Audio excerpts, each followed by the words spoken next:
Hello everyone, Hachadino over here, and today we are going to be talking about the build that we are going to begin today. This is not a TC.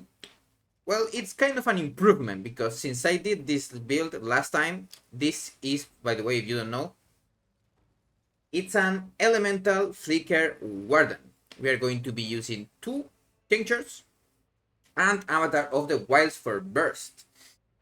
Our burst is basically going to be avatar of the wilds, berserk, and Baal Flicker Strike. That can kill almost any boss in the game with almost no issues. Of course, this build is not for someone that doesn't want to farm quite a bit.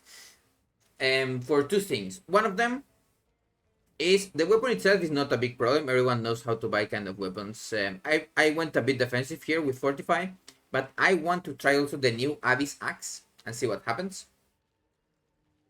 So I'm still going to show you the buff itself because I just had this character and there have been quite a bit of changes since I did this. So first of all, volatile Bal orbs, from Mirage League are going to be huge on this build because you can get 100 and something darkness enthroned. They're going to be very cool. You can, I think you can actually use tailorings to get more health, and then volatile orb, the penetration, instead of 4 it's going to be 5. I don't know if it gets to 6. That will be something that we don't know. Of course, the has abyssal sockets is unscalable, so you won't be able to use those. But if I use the super axe, I'm likely going to be using one with only one socket. That way I can use my gloves and my boots to use my skills. And then also another thing, since I played this build, now you can do Frost Mage instead, Frost Archmage instead of the normal Archmage to kind of cheat, because you know if usually you have some of these, but if you use a skill, you are going to be popping one of your charges. Right now, I have a setup so I get a lot of charges for my 2 life flasks. And if I have my Tinctures active, I also get charges every time I'm hitting. So I get very reliable charges on those, and I also have perma uptime on this flask. Now, another thing, as you know, tinctures are super strong on Warden. We have like 200 and something effect of this. So we have a crap ton of pen and critical multiplier and critical strike chance. I will show you the pop right now.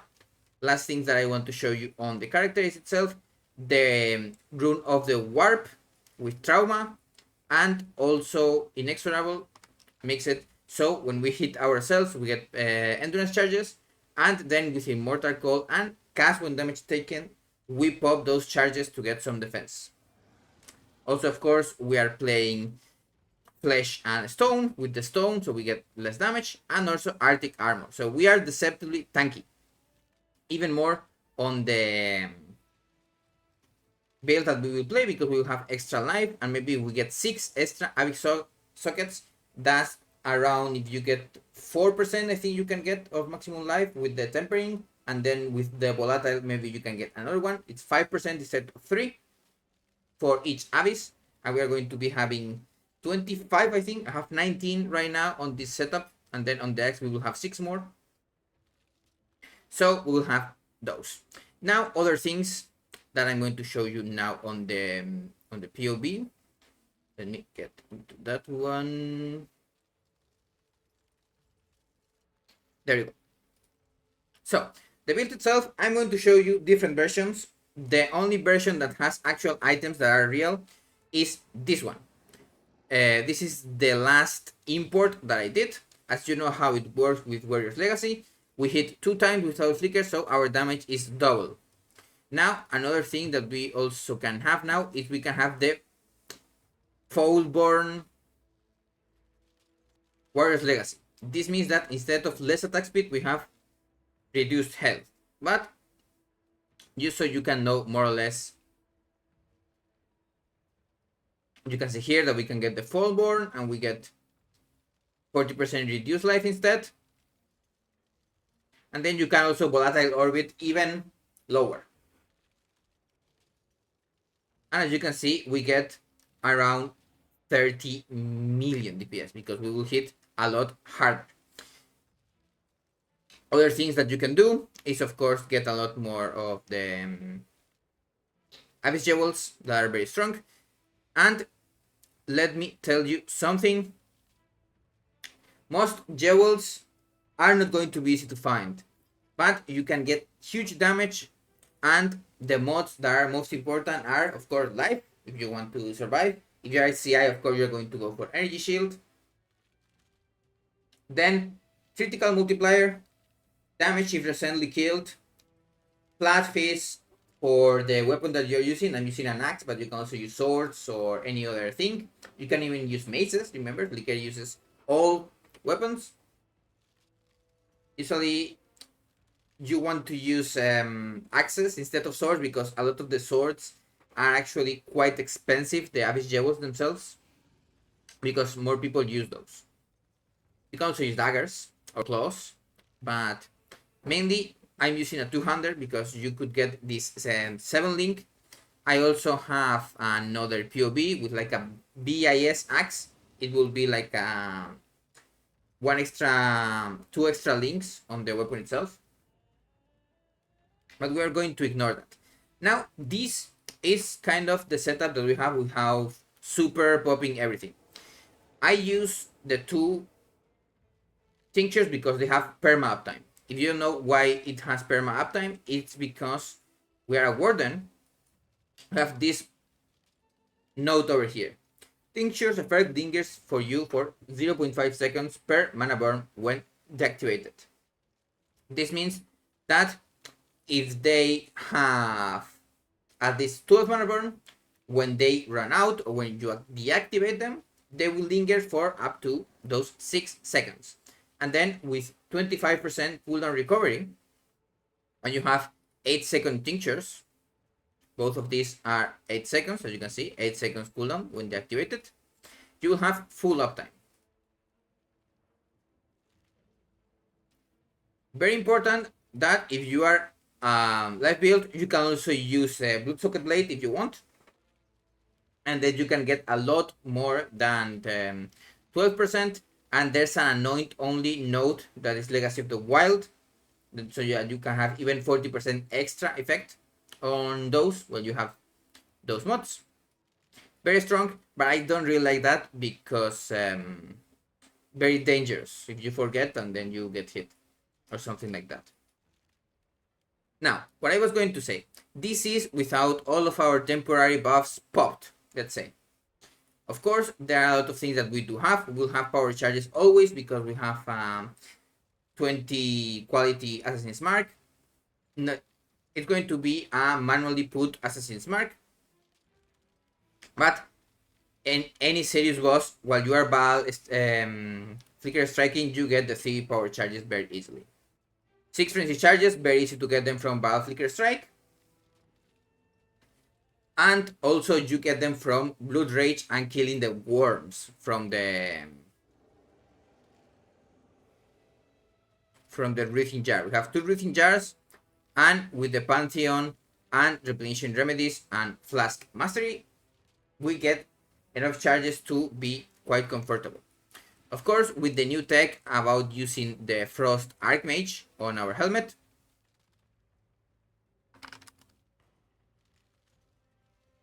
here you can see Frost Mage, we have 5% of reserved maximum mana as mana cost.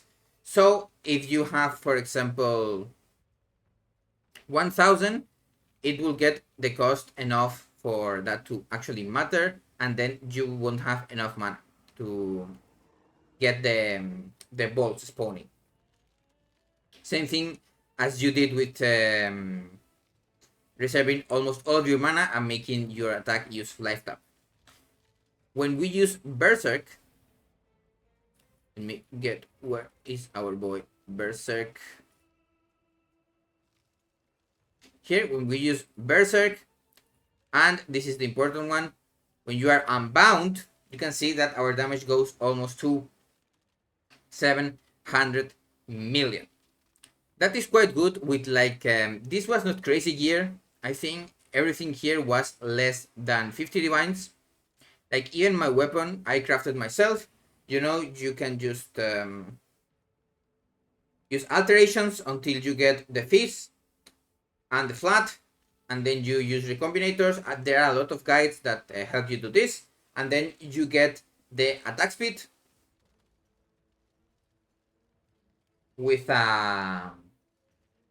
lock prefixes with one random modifier, and then reroll attack speed, or you can just also recombine the attack speed into the item itself, and then you elder exalt for the fortify. You can even see here that we have an extra mod that we can use, and that will be for the weapon. You can also, of course, corrupt it and make it even stronger. Now for other items that you might want to check, use a normal resist ring. Of course, you can make it way stronger with critical multiplier and other things. Yoke of Suffering, super basic ring. We are using tattoos to get poison and bleed. Try to get them very early because they go up in price quite fast, as most people want to use Yoke. We have here some bleeding, and we have here 2 points of poison. From our tree, we will have in also 2 stacks of Scourge, because we do a lot of extra fire damage from our spirit charges. It's very easy to get even 30% Scourge twice, and even 50% shock on most bosses. Of course, this is not real if bosses have like chance to avoid ailments, because you won't put the ailment itself. But also, resistances are not that much of a problem, because as you can see here, we have right now 178% penetration from our Abyss Jewels. So don't worry about resistance, okay? Now, other thing, a lot of my jewels you can see here that are just random flat things. It's not bad to have random flat damage. Of course, the physical one is the best, but if you can get a jewel that has like multiplier and then 5 flats, because remember you can get 6 mod Abyss Jewels, it's going to be crazy. And if not, if you can't, at least try to get life and then 2 or 3 flats and multiplier or attack speed or whatever you can. Now, of course, one trick that I'm using for the clusters is you get Smite the Weak or others. You can check how it works. Someone must have made guides or something like that. But I use kind of like a web page where I input the notables that I want, and then the one that I want to be here in the 3rd position. So I don't need to use extra skill points. I did this with my 3 cluster jewels. And these cluster jewels are from Bloodstone and Feed the Fury. But if you're using Access like me, actually you don't need that many Bloodstones. I just really like to get to the cap of Rage very fast. So I have 2 from my Mastery and then 6 from my clusters. But I think with 2 from the Mastery and maybe 1 should be enough. Like having 4, it's already quite well. It's not like mob survive super long when you use Berserk anyway. And then another trick that I can tell you is converting the physical to an element, because remember we have 100% more and we also have a lot of penetration. So on your gloves, if possible, of course, I'm using the crafted mod, but if you can, get the real mob, but don't convert 100% with like a Watcher's Eye or something, because then you won't be able to bleed and you still want to bleed. So as much convert 99% or 98. Now, other things that you can do to increase the damage quite a bit. You can actually not use multi-strike and use faster attacks. And then trauma will go kind of crazy. But this is very dangerous. Mainly because you can kill yourself. Because we are not super durable. Like we still do have 10k max piece hit. But also, of course, remember to get some chaos resistance. I was still not caring that much about it. But you can get chaos resistance or your ring. Or in other places. Or if you even want, you can use an Anaxi's Promise instead of a Bottle Faith or other things. And for the most part, you will have no issues with this. Of course, you can also get some extra critical strike chance on your weapon on other places. Just remember, this is like a crafted critical strike chance. The real critical strike chance goes up to 30 something. So there should be no issue.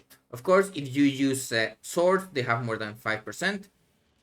Now, this is kind of what I had already. And then let's check something, for example, that is a little bit stronger. These are CI setups that I have. Kind of what I wanted in the futures. There was one with a dagger, a 12 link dagger. And as you can see here, it doesn't have crazy mods. This seems like a lot of mods, but it's actually like 3 of them that you can recombinator on, or you can even the faster attacks one or the main one are not super important, and then you use Squire. This already has everything popped in, so it's not like it has this damage baseline like 1.4 billion, 2.9 on those. Now, of course, this is kind of good for mod jewels, but with 6 mods you can of course get more damage. And same here, this is with normal shroud. So this is kind of not super min-max because it's still using the other things. Of course, this Ancient Drink is very, very good.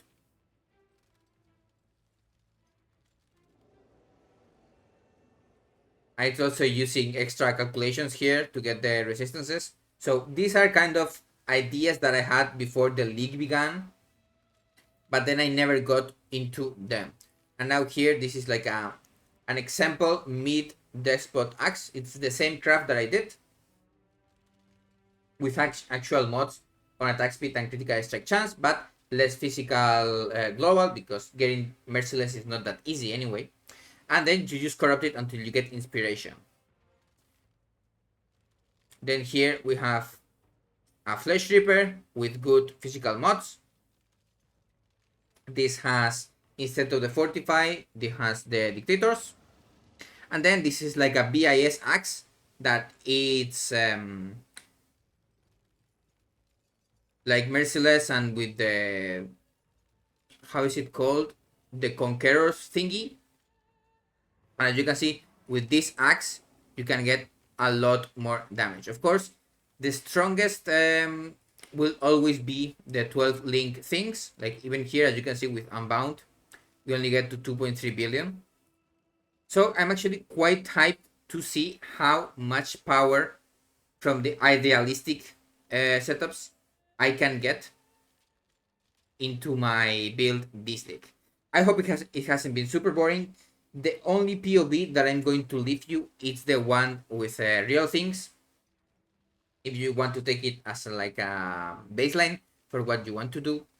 Of course, I expect Abyss Jewels to be quite easier to get this time around because more people will be doing Abyss. Seems quite good as a mechanic itself. And then I will begin with Access. I'm trying to go into the 12 link thingy. Or maybe I just use the 6 Abyss Axe. I have my sights on that one. And unless it's super bad as a weapon itself, I kind of want to use it. Have a nice day, and I will see you on the league start. It's starting in less than 5 hours as I'm filming this video. Bye bye.